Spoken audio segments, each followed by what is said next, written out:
का वक्त भगवान सूर्य की 1000 साल पुरानी बहुमूल्य प्रतिमा को गांव के लोग छुपा देते हैं और पुलिस वालों रात को 11 बजे तक गांव में उस प्रतिमा को खोजते रहते हैं।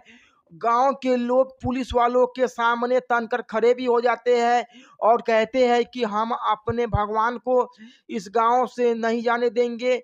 और पुलिस प्रशासन उस वक्त गांव में कहती है भगवान को यहाँ से हम लोग लेकर ही जाएंगे। यह सब कुछ कहाँ पे हुआ पूरी बात समझिए। तो यह सब कुछ बिहार के जमुई जिला में हो रहा था, जहाँ पर पाल कालीन भगवान सूर्य धरती से बाहर निकलते हैं और इसके बाद कई गांव के लोग आकर पुलिस के सामने तनकर खड़े भी हो जाते हैं। गांव के लोगों ने कहा कि आप भगवान सूर्य को यहाँ से लेकर जाकर दिखा दीजिए और अंततः पुलिस को वहां पे गांव